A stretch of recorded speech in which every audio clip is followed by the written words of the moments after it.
साहब, ऐ मेरे मुल्क के वजीर आजम साहब, ऐ मेरे मुल्क के आर्मी चीफ साहब, आप सब लोग हलफ देते हुए कहते हैं आप खुदा वाहिद आदिल को एक मानने वाले हैं, हजूर को आखिरी नबी मानने वाले हैं।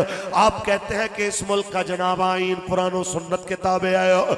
जनाब आला तो कुरान और सुन्नत तो ये कह रहा है जाहिदिल कुफ्फार वल मुनाफिकीन वगलुज़ अलैहिम। तो बिस्मिल्लाह कीजिए, कुरान तो ये कह रहा है वतआवनु अलल बिर्रि वत्तक़वा वला तआवनु अलल इस्मि वल उद्वान, के लोगों नेकी के कामों में एक दूसरे की मदद करो और बुराई के कामों में एक दूसरे की मदद ना करो। तो मुझे बताओ तो सही, मदद का तकाजा तो यह था कि फलस्तीन में जाते, जिस तरह इसराइल के अंदर अमेरिका आया, असला लेके आया, फौजी लेके आया, तनसीबात लेके आया, जनाब फौजी तनसीबात लेके आया, यूरोप आया, यूरोप का वजीर खारजा अपने साथ असले के जहाज भर के ले आया। हक तो ये बनता था कि OIC के तमाम मुमालिक असले के जहाज भर के फलस्तीन में उतरते, यूं ही आके खड़े होते कि उस तरफ अगर हिज़्ब शैतान खड़े हैं तो इधर हिज़्बुर रहमान वाले भी खड़े। हक तो ये बनता, मैदान में उतरने की बजाय आपने उनसे लड़ने की बजाय, आपने यहूद और नसारा से लड़ने की बजाय KFC को बंद कराने वाले पकड़ने के पीछे फोर्सेस लगा दी। आपने जनाब उनको पकड़ने की बजाय आपके PSL के इन बेशरम मैचों में जो कोई गैरत की निशानी के तौर पे फलस्तीन का झंडा लेके आना चाह रहा था, आपने उनको पकड़ना शुरू कर दिया। आपने जनाब इस मुल्क के अंदर जब माँ बहनों बेटियों के बारे में उम्मत रो फरियाद करके जिहाद का मुतालबा कर रही थी, आपने PSL के मैच करा के KFC मैकडोनल्ड पेप्सी की मशहूरियां चलवाई। ये तो कोई बात ना हुई। आपके पास गौरी है, अब्दाली है, शाहीन है, अबील है। मुझे बताइए ये किस दिन काम आएंगे? मुझे बताइए, मैं नहीं हर हजूर का गुलाम आपसे पूछ रहा है कि दुनिया ते जो कम ना आवे औखे सौखे वेले उस बेफैजे संगी को लो बेहतर यार अकेले। आपसे सवाल कर रहे हैं, आप फैज वाले हैं कि आप बेफैजे हैं? आप अपने आप को हाफिज, कारी, सैयद सब कुछ कह रहे हैं, तो सैयद होने का भी कुछ तकाजा है, हाफिज होने का भी कुछ तकाजा है। हाफिज होने का क्या तकाजा है मैं बता देता हूँ। जब जंग यमामा के अंदर जनाब आला बार बार अलमबरदार बदलते रहे, शहीद होते रहे, इतने में जनाब झंडा इस्लाम का उठाया और रसूलुल्लाह के अजीम सियाबी, अजीम हाफिज कुरान, कारी कुरान हजरत सालिम रजी अल्लाह ताला अन्हु को पकड़ाया गया। झंडा आपने उठाना, उन्होंने झंडा पकड़ा, झंडा पकड़ के कहते हैं मुझे झंडा क्यों पकड़ाया? सारे खामोश। फरमाने लगे मुझे झंडा आपने इसलिए पकड़ाया है ना कि मैं हाफिज कुरान हूं, मैं हामिल कुरान हूं। कहने लगे हाँ जी। फरमा अगर मेरे जीते जी ये झंडा गिर जाए तो मुझसे गंदा हामिल कुरान कोई नहीं होगा। अगर मेरे जीते जी ये अलम सरनगू हो जाए तो मुझसे बुरा जनाब हामिल कुरान कोई नहीं होगा। फिर आपने देखा साथी अभी कुछ पीछे कद आपका लंबा था कि घोड़े पे बैठते तो पांव जमीन पे लगते। किसी ने मजाक में दोस्त ने कह दिया हजरत जी आपकी तो टांगे लंबी है, भागना पड़ा आप तो भाग जाएंगे, हमारा क्या बनेगा। इतना आपको जलाल आया, आप सवारी से नीचे उतर के आगे चले गए, बिल्कुल दुश्मन के करीब जाके जमीन में गड्ढा खोदा, पिंडलियों तक अपने आप को जमीन में गाड़ के दोनों तरफ से मिट्टी डाल के फरमाया अब चल के हमला करो। तुम चल के लड़ोगे, सालिम जम के लड़ेगा। मैं हाफिज कुरान हूँ, मैं बताऊंगा कि हाफिज कुरान कैसे जंग करते हैं। बस मैं यही बात कहना चाहता हूँ कि अगर आप हाफिज हैं तो फिर हजरत जनाब सालिम के तरीके पे चलते हुए मैदान में आइए। आप अपने आप को कहते हैं सैयद है तो सैयद का ये तकाजा है। सैयद का किरदार करबला में हमने देखा कि जनाब आला सिर्फ 72 साथी और मध्य मुकाबिल 20,000। आपने ये नहीं कहा कि हालात कठिन है, ये नहीं कहा कि जनाब वक्ती तौर पे बैत कर लेनी चाहिए। जनाब आला जान बचानी जरूरी है। आपने कहा जान दी जा सकती है, नबी पाक के निजाम पे सौदा नहीं हो सकता। तो सैयद का किरदार भी आपके साथ। और बहुत बड़े मनसब पे बैठे हैं, इसके भी कुछ उसूल हैं। मैं क्या कहूं, इकबाल बोले हैं, इजाजत हो तो पढ़ दो। यूं तो सैयद भी हो, मिर्जा भी हो, अफगान भी हो। यूं तो सैयद भी हो, मिर्जा भी हो, अफगान भी हो। तुम सभी कुछ हो, बताओ तो मुसलमान भी हो। आज ये जो लड़ाई रह गई बलोचिस्तान में, जनाब पंजाबी को मारा जाए और जनाब यहाँ पे जनाब बलोची और पंजाबी के झगड़े की बातें हो रही हो, और जनाब आला फिर कभी केपी के और के अंदर पठान और पंजाबी का मैच हो, कश्मीर के अंदर जनाब आला जाके पंजाबी और कश्मीरी की आपस के अंदर चपकलेश हो, सिंधी पंजाबी का रौला हो, हर तरफ कौमियत हो, हर तरफ बिरादरी हो। बताइए तो सही, किस मुंह से आप कहते हैं कि हम आशिक रसूल हैं? आशिक रसूल वो होते हैं जो हजरत सलमान फारसी की तरह बिरादरी अज़म पे नहीं खड़े होते, नबी पाक के निजाम के लिए खड़े होते हैं। किसी ने पूछा सलमान फारसी आपके अब्बे का नाम क्या है? आपने कहा इस्लाम। कहा दादे का नाम? कहा इस्लाम। कहा परदादे का नाम? कहा इस्लाम। कहा हम सच वाले अब्बे दादे का पूछ रहे हैं। फरमाया तू लाख बार भी पूछेगा मैं तुम्हें बताऊंगा, सलमान बिन इस्लाम बिन इस्लाम बिन इस्लाम बिन इस्लाम। मेरी इज्जत मेरे बाप दादा की वजह से नहीं है, मेरी इज्जत रसूलुल्लाह के दीन की वजह से है। और जितने भी दुनिया के अंदर कौम परस्ती, वतन परस्ती के नजरिए आते रहेंगे, ये अल्लाह रसूल से मखलूक को दूर ले जाएंगे। रब के करीब कोई चीज लेके जाएगी, वो रसूलुल्लाह की गुलामी लेके जाएगी, वो हुजूर की नौकरी लेके जाएगी। और ये कौम परस्ती बंदे को दुनिया और आखिरत में जलील करती है।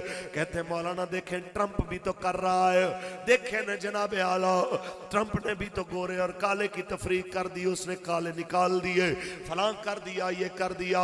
मैंने कहा तू मुसलमान है, तू अपने आप को ट्रंप पे क्यों कियास करके बैठा है? इकबाल फरमाते हैं अपनी मिल्लत को कियास अक़वाम मगरिब से न कर, अपनी मिल्लत को कियास अक़वाम मगरिब से न कर। खास है तरकीब में कौमे रसूले हाशमी, खास है तरकीब में कौमे रसूले ताजदार खत्म नबूवत।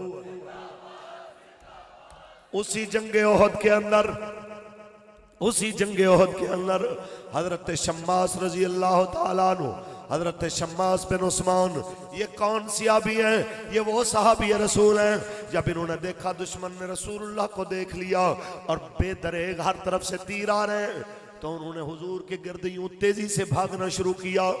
आने वाला हर तीर अपने बदन पे लिया, बाज कहते हैं यूं करके झुक गए, और हर जनाब आला आने वाला तीर अपने बदन पे बर्दाश्त करके लम यतहर्रक, झुरझुरी भी नहीं दी।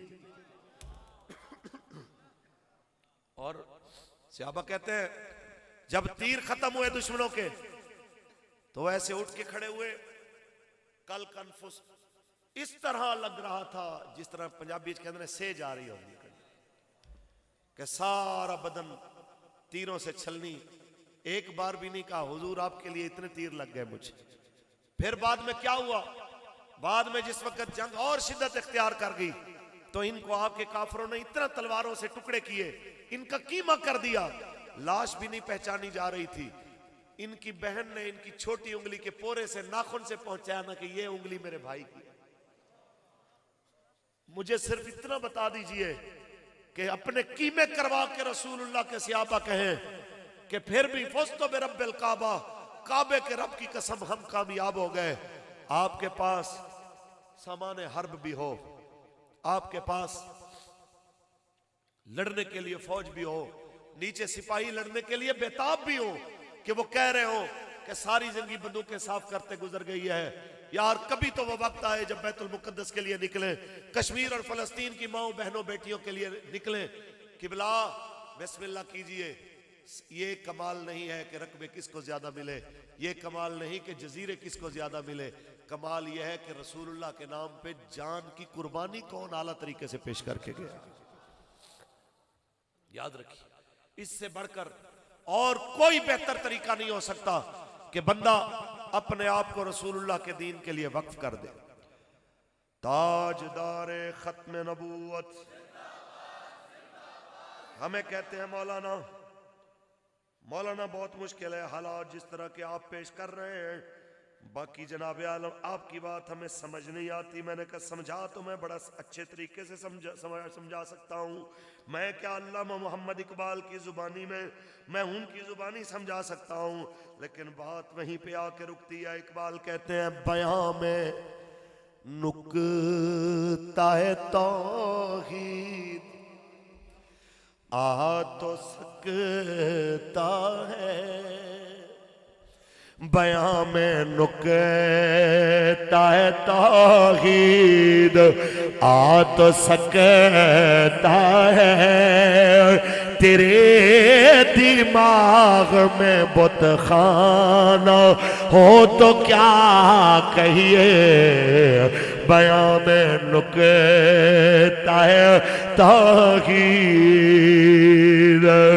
सुरूर जो हक बातिल की कारज़ार में है, सुरूर जो हक बातिल की कारज़ार में है, तो हर ज़रब से बेगाना हो तो क्या कहिए, तो हर ज़रब से बेगाना हो तो क्या कहिए।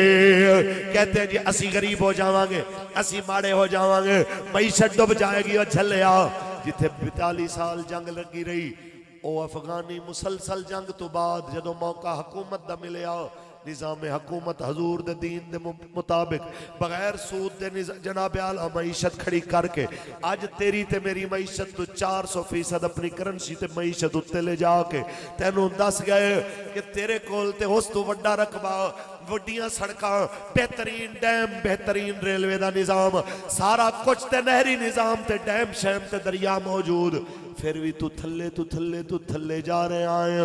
वजह क्या है? जिस वेले पेट वास्ते जिएगा जलील हो जाएगा, जदों रब वास्ते जिएगा इज्जत वाला हो जाएगा। तुसी बाकी मुमालिक नूं देखो ते यमन दे मुल्क नूं देखो, जिंदा आर्मी चीफ खुद उतर के मैदान दे अंदर रसूलुल्लाह दे दीन दी खातिर, फलस्तीन दे मजलूमां दी खातिर मैदान च आया। अज मुसलमानां दे अखां दा तारा, चलो ते फिर भी आर्मी चीफ ते मुल्क दा सरबरा, एक छोटे जे जनाब अल कस्साम ब्रिगेड दा जिम्मेदार अबू उबैदा गाजी, कुछ बोलो, हमास दा मुजाहिद अबू उबैदा गाजी, जिंदा जनाबे आला नकाब वाला चेहरा दुनिया ने देखे आओ, बगैर नकाब एक बारी भी नहीं देखे आओ। जिस बच्चे नु तस्वीर दिखा कुर्बान हो जाता है, कहना क्या मुजाहिद, क्या जनाबे आला खैरत दा पे करे। इकबाल कहना है ओए कोई समझे ते सही, इज्जतां काबे च वड़ के तस्वीरां खिचाण नाल नहीं लभदियां, इज्जतां काबे दे रब दे दीन वास्ते निकलण नाल लभदियां। मकाम फकर है कितना बुलंद शाही से मकाम फकर, है कितना बुलंद शाही से रविश किसी की गदायाना हो तो क्या कहिए। मेरे मुल्क का वजीर आजम कहता है असी भिकारियां ते भिकारियां दी कोई चॉइस नहीं आती। मैं क्या तेरे बारे च इकबाल कह के गया सी रविश किसी की गदायाना हो तो क्या कहिए। कहता गया सी फारूक आजम पाक दे दौर च सहाबा कहंदे ने जानवर इतने कमजोर हो गए कि उन्हां दी खलड़ी दे उत्ते इंज सोटी खड़कांदे सा आवाज आंदी सी जिवें लकड़ी विचों आवाज आंदी है।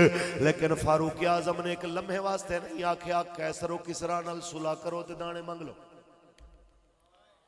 कोई मुआहिदा कर लो, तुहानू कुछ नहीं आखांगे, दाने दे दिओ, रोटी दे दिओ, मेहरबानी करो, साडी कौम भुखी है। बड़े अरसे दा कहत बर्दाश्त करन तो बाद हजरत फारूक आजम फिर भी इस्तिकामत दे नाल अशिद्दाउ अलल कुफार रहमाउ बैनहुम दी तस्वीर बने रहे।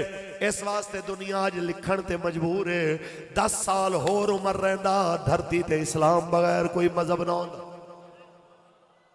इस वास्ते हमारी इल्तिजा दस्त बस्ता यही है, किसी के साथ कोई जाती अनाद नहीं है।